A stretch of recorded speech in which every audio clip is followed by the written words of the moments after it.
കൂട്ടുകാർക്ക് നല്ലൊരു രാത്രി ആശംസിച്ചുകൊണ്ട് മാമ്പഴത്തിന്റെ പുതിയ വീഡിയോയിലേക്ക് സ്വാഗതം. നമുക്ക് നേരെ സേതുവിന്റെ പല്ലവിയുടെ നാളത്തെ നല്ലൊരു പ്രമോ വിശേഷം കണ്ടാലോ. അങ്ങനെ ഇന്നത്തെ വിശേഷത്തെ നമ്മൾ കണ്ടു. പല്ലവിക്ക് കല്യാണം ഉടനെ എങ്ങാനും നടക്കുമെന്നൊക്കെ അറിയാൻ വേണ്ടിയിട്ട് ശോഭ ഒരു ജോത്സ്യനെ വിളിച്ചു വരുത്തുന്നുണ്ട്. പിന്നീട് പല്ലവിയുടെ ജാതകമൊക്കെ കൊടുക്കണം. അങ്ങനെ കൊടുത്തു കഴിയുമ്പോഴാണ് ജോത്സ്യൻ ആ കാര്യം പറയണേ. പല്ലവിക്ക് ഇത് ഒട്ടും നല്ല സമയമല്ല, 6 മാസം കഴിഞ്ഞാൽ പിന്നെ കുഴപ്പമില്ല, അതുവരെങ്കിൽ അവൾക്ക് കഷ്ടകാല സമയമാണ്. ഇതൊക്കെ അറിഞ്ഞു വെച്ചിട്ടാണോ നിങ്ങൾ ആദ്യത്തെ കല്യാണം നടത്തിയെന്ന് ചോദിക്കുക. ഇത് കേട്ടത് ശോഭ അങ്ങോട്ട് അമ്പരന്ന് പോയി. ശോഭ സ്വപ്നത്തിൽ പോലും പ്രതീക്ഷിച്ച കാര്യമല്ല. പിന്നീടാണ് ജോത്സ്യൻ പോയതിനു ശേഷം മധുവിനോട് അതിനെക്കുറിച്ച് ചോദിക്കുന്നത്. അപ്പോഴാണ് ആ സത്യങ്ങളൊക്കെ പുറന്നു വരുന്നത്. കാരണം അന്ന് മധു ആ ജാതകങ്ങളൊന്നും നോക്കിയിരുന്നില്ല. ഇന്ദ്രന്റെ പല്ലവിയുടെയും കൂടെ നല്ലൊരു ബന്ധം വന്നു കഴിഞ്ഞപ്പോഴത്തേനും എത്രയും പെട്ടെന്ന് നടത്തണം എന്നുള്ള ആ ഒരു ചിന്ത മൂലം ജാതകം പോലും നോക്കാതെയാണ് കല്യാണം നടത്തിയത്. അപ്പൊ അവര് തമ്മിൽ ഒട്ടും പൊരുത്തമില്ലായിരുന്നു. അതുകൊണ്ടാണ് ആ കല്യാണം ഒരു ദിവസം പോലും നീണ്ടു നിൽക്കാതിരുന്ന ആ വിവാഹ ബന്ധം. ഇതൊക്കെ അറിഞ്ഞപ്പോ ശോഭയ്ക്ക് വല്ലാത്ത സങ്കടവും ദേഷ്യം വന്നു. ശോഭ ദേഷ്യപ്പെട്ട അകത്തേക്ക് കയറി പോകുമ്പോഴാണ് പല്ലവി അങ്ങോട്ട് കയറി വരുന്നത്. പല്ലവി ഭയങ്കര സന്തോഷത്തോടെ വരുന്നത്. വന്നു കഴിഞ്ഞപ്പോഴത്തേനും മധു ഇങ്ങനെ വല്ലാത്തൊരവസ്ഥ നിൽക്കുമായിരുന്നു. എന്താ അച്ഛാ, അച്ഛന്റെ മുഖം എന്താ വല്ലാതിരിക്കണേ നിൽക്കും.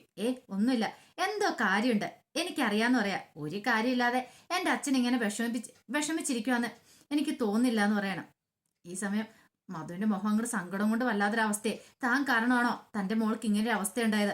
ഒരു പക്ഷെ ഇന്ദ്രന്റെ ഇവളുടെയും കൂടെ ജാതകം താനൊന്ന് നോക്കേണ്ടതായിരുന്നു.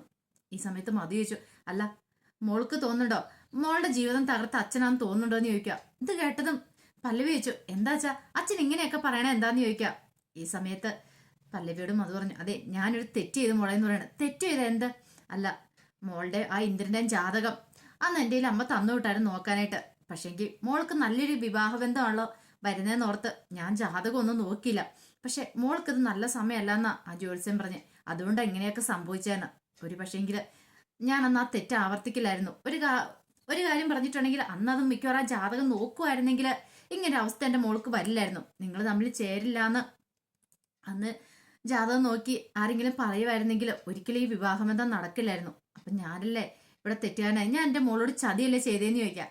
ഇത് കേട്ടതും പല്ലവി ഒന്ന് ചിരിച്ചു. അതൊക്കെ കഴിഞ്ഞ കാര്യങ്ങളല്ലേ അച്ഛാ, എനിക്ക് അങ്ങനെ ഒരു വിധി ഉണ്ടെങ്കിൽ അത് അങ്ങനെ തന്നെ നടക്കുള്ളൂ. എന്റെ ജാതകത്തിൽ ചിലപ്പോൾ ഇങ്ങനൊരു വിധിയും കാണുമായിരിക്കും. കഷ്ടകാല സമയം എന്നല്ലേ പറഞ്ഞേ, അതുകൊണ്ടായിരിക്കും ഇങ്ങനെയൊക്കെ സംഭവിച്ചേ. എല്ലാം നല്ലതിന് വേണ്ടി എന്നല്ലേ പറയണേ. അച്ഛൻ സന്തോഷമായിട്ടിരിക്കും, എനിക്ക് അതിനകത്ത് ഒരു കുഴപ്പമില്ല. പിന്നെ എനിക്കിപ്പം ഒരു കുഴപ്പമില്ല, ഞാൻ സന്തോഷത്തിലല്ലേ, ഞാൻ എൻ്റെ വീട്ടിലല്ലേ നിൽക്കുന്നത്. പിന്നെ ആ ഇന്ദ്രന്റെ കാര്യം ഒരു 5-6 മാസം കഴിയുമ്പോൾ അയാളുമായിട്ടുള്ള ഡിവോഴ്സ് കിട്ടും. പിന്നെ എനിക്ക് എന്താ കുഴപ്പമിരിക്കണമെന്ന് ചോദിക്കാം. എന്നാലും മോളെ പിന്നീട് പല പറഞ്ഞതേ അച്ഛൻ ഇപ്പൊ അതിനെക്കുറിച്ചൊന്നും ഓർത്ത് വിഷമിക്കണ്ടെന്ന് പറയണം. പിന്നീട് പറഞ്ഞു, അതെ പല്ലവി അല്ല പാറു എന്തിയെന്ന് ചോദിക്കാണ്. ഈ പറഞ്ഞു പാറു എത്തണമെന്ന് പറയണം. അങ്ങനെ പാറുവിനെ ശോഭനെ എല്ലാവരെയും കൂടെ വിളിക്കണം. എന്താ മോളുടെ മുഖം എന്താ ഭയങ്കര സന്തോഷത്തിലാണല്ലോ എന്ന് ചോദിക്കും. അതെ ഒരു സന്തോഷ വാർത്തയുണ്ട്, അച്ഛൻ ഈ ലഡു എടുത്തതെന്ന് പറയണ. ലഡു ഇതെന്തിനാ? അതൊക്കെ ഉണ്ട്, അതൊക്കെ ഞാൻ പറയാം. പിന്നീട് അത് ലഡു എടുക്കണം. അങ്ങനെ ശോഭയും പാറും ഒക്കെ വന്ന് ലഡു എടുത്തു. എന്താ ഇത്ര സന്തോഷം എന്താന്ന് ചോദിക്കണം. അതെ എന്നെ കോളേജിൽ നിന്ന് വിളിച്ചിട്ടുണ്ടായിരുന്നു. കോളേജിൽ നിന്ന്? ഏത് കോളേജിൽ നിന്ന്? ഞാൻ ആ പഠിപ്പിച്ചുകൊണ്ടിരുന്ന കോളേജിൽ നിന്നേ. അവിടെ വീണ്ടും എന്നോട് പഠിപ്പിക്കാൻ ചെല്ലാൻ പറഞ്ഞെന്ന് പറയണം. ആഹാ അത് കൊള്ളാലോ, അപ്പൊ ചേച്ചിക്ക് ലോട്ടറി അടിച്ചല്ലേന്ന് ചോദിക്കാം.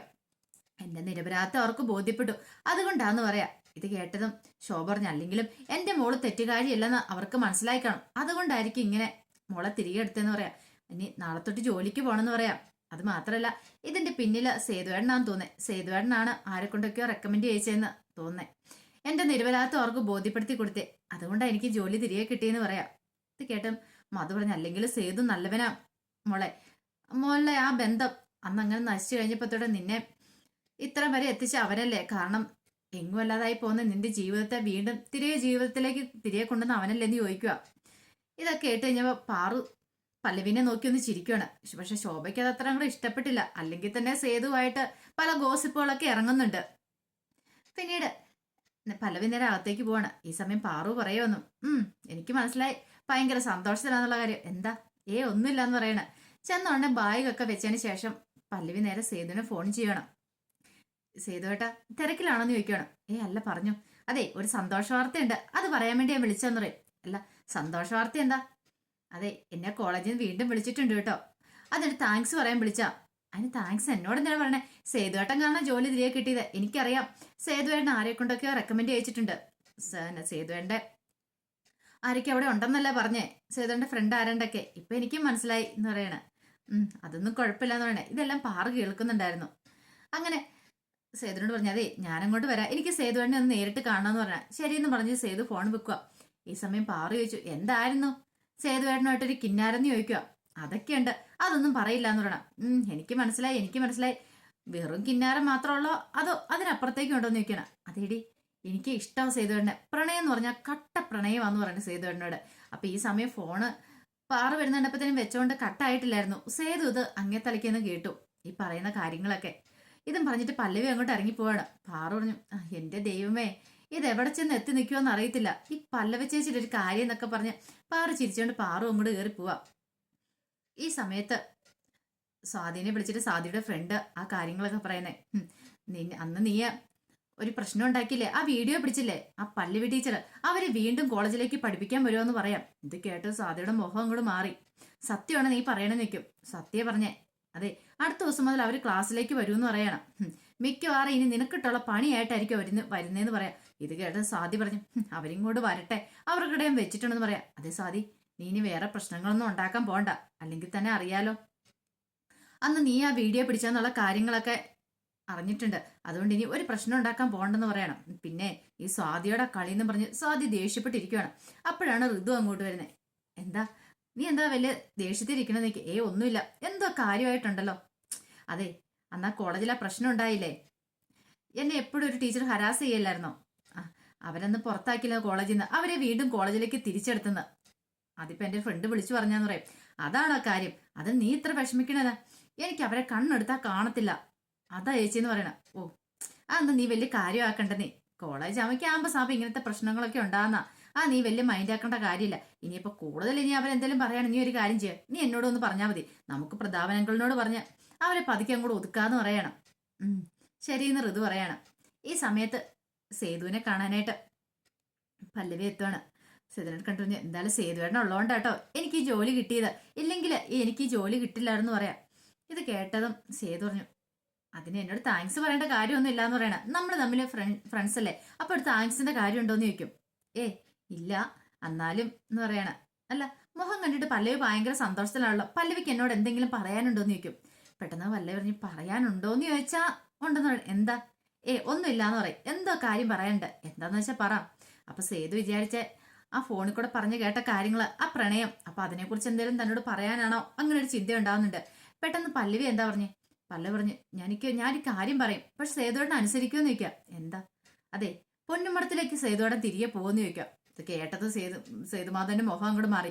ഈ കാര്യമാണോ നീ പറയാൻ വന്നേന്ന് ചോദിക്കും. പിന്നെ എന്ത് കാര്യം സേതുവേട്ടൻ ഉദ്ദേശിച്ചേ? അല്ല അത് പിന്നെ ഞാനെന്നൊക്കെ പറഞ്ഞു നിൽക്കുവാണ്. അല്ല സേതുവേട്ടൻ എന്തോ കാര്യം മനസ്സിൽ ഓർത്തിട്ടുണ്ടല്ലോ, കാര്യം എന്താന്ന് പറ. ഒന്നുമില്ല, ഞാൻ നിന്നോട് പൊന്നുമടത്തിലേക്ക് പോകുന്ന കാര്യത്തെക്കുറിച്ച് പറഞ്ഞായിരുന്നല്ലോ, എന്താണല്ലോ ഇനിയിപ്പം ഞാൻ പോകാൻ പോകുന്നില്ല, അതിനിപ്പം നീ മഞ്ഞു കൊള്ളണ്ടെന്ന് പറയണം. സേതുവിന്റെ മുഖം മാറിയപ്പം പല്ലവി പറഞ്ഞു, ഞാൻ പറയാനുള്ള പറഞ്ഞു, ഇനിയിപ്പൊ സേതുവേട്ടന്റെ ഇഷ്ടം, സേതുവേട്ടൻ എന്താന്ന് വെച്ച് ചെയ്തോളാൻ പറയാണ്. അങ്ങനെ കുറച്ച് സമയം വർത്താനം പറഞ്ഞ് അവർ യാത്ര പറഞ്ഞ് പിരിയുവാണ്. പിന്നീട് സേതുമാധവനെ കാണാനായിട്ട് കുറുപ്പേട്ടൻ അങ്ങോട്ട് വരുന്നുണ്ട്. കുറുപ്പേട്ടൻ വന്നിട്ടുണ്ട്, എനിക്ക് സേതുവിനോട് കുറച്ച് കാര്യങ്ങളൊക്കെ സംസാരിക്കാനുണ്ടെന്ന് പറയാം. കേട്ടോ സേതു, എന്ത് കാര്യങ്ങളാ? അതെ പറയുന്ന കേൾക്കുന്നതിന് മുമ്പ് നീ വെറുതെ ഇങ്ങനെ ചാടിക്കടിക്കാൻ വരില്ലേ, പറയുന്ന മുഴുവൻ കേൾക്കണമെന്ന് പറയാം. കാര്യം എന്താന്ന് പറയാം. അതെ നീ പൊന്നുമടത്തിലേക്ക് വരണമെന്ന് പറയാം. പൊന്നുമടത്തിലേക്ക് വരാനോ? അന്ന് ഞാൻ കോലൊടിച്ചിട്ടിട്ട് ഇറങ്ങിയതാ, ഇനി എന്നെ കൊന്നെന്ന് പറഞ്ഞാൽ ആ വീട്ടിലേക്ക് വരത്തില്ല എന്ന് പറയാം. അങ്ങനെ പറയേ സേതു, കാരണം അച്ഛന്റെ ആഗ്രഹം എന്തായിരുന്നു നീ അവിടെ വന്ന് നിന്റെ അനിയത്തിമാർക്ക് വെള്ളിയാടിനായിട്ട് നിൽക്കണം എന്നുള്ളതല്ലേ. അപ്പം മാധവൻ സാർ അങ്ങനെ ഒരു തീരുമാനം എടുത്തിട്ടുണ്ടെങ്കിൽ അദ്ദേഹത്തിന് ഉറച്ച വിശ്വാസം ഉണ്ടായിരിക്കും നീ എവിടെ ഉണ്ടെങ്കിൽ അവിടെ ഒരു ആപത്തും വരില്ല എന്ന്. ഇപ്പം നിനക്കറിയാലോ ആ പ്രതാപന്റെ കാര്യം, ഒരു പക്ഷേങ്കിൽ നീ അവിടെ ഇല്ലെങ്കിൽ ആ പ്രതാപം മിക്കവാറും ആ വീട് കുട്ടിച്ചോറാക്കും. ഇത്രയും കാലം മാധവ സാർ ഉണ്ടാക്കിയതില്ല, ഒരു നിമിഷം കൊണ്ട് അവന് ഇല്ലാതാക്കും. അത് മിക്കവാറും അവന്റെ കീശ വീർക്കത്തുള്ളൂ. അധികം വൈകാതെ തന്നെ എല്ലാത്തിന്റെ അവനാകും. അതുകൊണ്ടാണ് ഞാൻ പറയണേ സേതു, നീ അങ്ങോട്ട് വരണം. കാരണം നിന്റെ പെങ്ങന്മാരുടെ അതോടൊപ്പം തന്നെ പൂർണിമയുടെ ജീവൻ നിന്റെ കൈകളിൽ ഏൽപ്പിച്ചിട്ടാണ് മാധവമേനോൻ പോയേക്കുന്നത്. അതുകൊണ്ട് നീ അങ്ങോട്ട് വരണമെന്ന് പറയാം. ഇത് കേട്ടതും സേതു പറഞ്ഞു, ഇത് പറയാനാണ് കുറുപ്പേണ്ണൻ ഇങ്ങോട്ട് വന്നത്. കുറുപ്പേണ്ണൻ ഇത് പറയാൻ വിഷമിച്ച് ഇങ്ങോട്ട് വരേണ്ട കാര്യമില്ലായിരുന്നു പറയും. സേതു അങ്ങനെ പറയരുത്. അതായത് അദ്ദേഹം മരിച്ചു പോയെങ്കിലും അദ്ദേഹത്തിന്റെ ആഗ്രഹം വരുന്നത് അതെങ്കിലും നീ സാധിച്ചു കൊടുക്കണം. പിന്നെ ഒരു കാലത്ത് നീ ഇങ്ങനെ ഇരുന്ന് ആഗ്രഹിച്ചിട്ട് കാര്യമില്ല. ഒരു പക്ഷേങ്കിലും ഇന്നല്ലെങ്കിൽ നാളെ ഇങ്ങനെ പോയിട്ടുണ്ടെങ്കിൽ അവർ പൂർണ്ണിമ മക്കൾ ആ വീട്ടിൽ നിന്ന് അങ്ങനെ ഇറങ്ങേണ്ടി വരും. കാരണം പ്രതാപനെ കുറിച്ച് എനിക്ക് അത്ര നല്ല അഭിപ്രായമൊന്നുമില്ല. അതുകൊണ്ടാണ് ഞാൻ നിന്നോട് പറയുന്നത്, എല്ലാത്തിനും കാരണവരായിട്ട് നീ ആ കുടുംബത്തിലേക്ക് വരണമെന്ന് പറയാം. ഇത് കേട്ട സേതു പറഞ്ഞു, ദേ ഈ കാര്യത്തെക്കുറിച്ച് കുറുപ്പേട്ടൻ പറഞ്ഞ് ഇനി വരണ്ട എന്ന് പറഞ്ഞിട്ട് സേതു അങ്ങോട്ട് പോവാണ്. ഈ സമയം കുറുപ്പേട്ടന് എന്ത് ചെയ്യണമെന്ന് അറിയത്തില്ലാത്തൊരവസ്ഥയെ കുറുപ്പേട്ടൻ നിൽക്കുക. ഇനിയിപ്പൊ പല്ലവിനെ കൊണ്ട് പറയിച്ചു നോക്കാം.